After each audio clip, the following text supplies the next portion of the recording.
ಬಹಳ ದಿನಗಳ ಬೇಡಿಕೆ.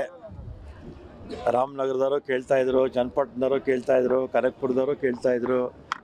ಅದೇ ರೀತಿ ನೆಲಮಂಗಲ ಈಗಾಗಲೇ ಇತ್ತು, ದೊಡ್ಡಾಪುರ ಇತ್ತು, ಹೊಸಕೋಟೆ ಇತ್ತು, ಮತ್ತು ದೇವನಹಳ್ಳಿ, ಮತ್ತು ದೊಡ್ಡಾಪುರ ಇದೆ, BMTC ಇದೆ. ಅಂದರೆ ಬೆಂಗಳೂರು ದಕ್ಷಿಣ ಜಿಲ್ಲೆ, ಉತ್ತರ ಜಿಲ್ಲೆ, ಬೆಂಗಳೂರಿಗೆ ಅವು ಹೊಂದ್ಕೊಂಡಿರ್ತಕ್ಕಂಥದ್ದು. ಮಹಾನಗರ ಪಾಲಿಕೆ ಅಂದರೆ BMTC ಬಸ್ಸಸ್ ಬೇಕು ಅಂತ ಕೇಳ್ತಾಯಿದ್ರು. ಸುರೇಶ್ ಅವರು ಕೂಡ ಭಾಳ ಸಲ ಹೇಳಿದರು. ಅದೇ ರೀತಿ ನಮ್ಮ ಎಲ್ಲ ಶಾಸಕರು ಕೂಡ ಕೇಳಿದರು. ಅಸೆಂಬ್ಲಿನಲ್ಲೂ ಕೂಡ ಕ್ವಶನ್ ಹಾಕಿದರು ನಮ್ಮ ಶಾಸಕರು. ಆಗ ನಾನು ನಗರ ಸಾರಿಗೆಗೆ ತಕ್ಷಣಕ್ಕೆ ಪ್ರಾರಂಭ ಮಾಡೋಣ ಮತ್ತು ಎಕ್ಸ್ಟೆನ್ಷನ್ನೇ ಮಾಡ್ತಾಯಿದ್ದೀವಿ. ಈಗ ಕಾರ್ಪೊರೇಷನ್ ಲಿಮಿಟಿಂದ 25 ಕಿಲೋಮೀಟ್ರ್ವರೆಗೂ BMTC ಬರ್ತಾಯಿತ್ತು. ಈಗ 40 ಕಿಲೋಮೀಟ್ರ್ ಮಾಡಿದ್ದೀವಿ.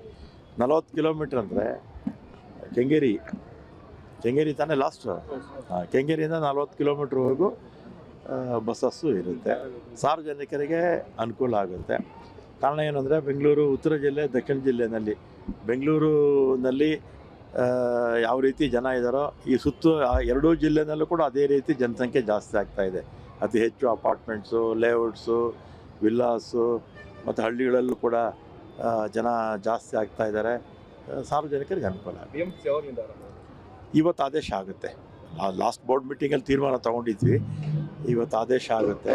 ಮುಂದಿನ ವಾರ ಪ್ಲ್ಯಾನ್ ಮಾಡ್ಕೊಳ್ತೀವಿ.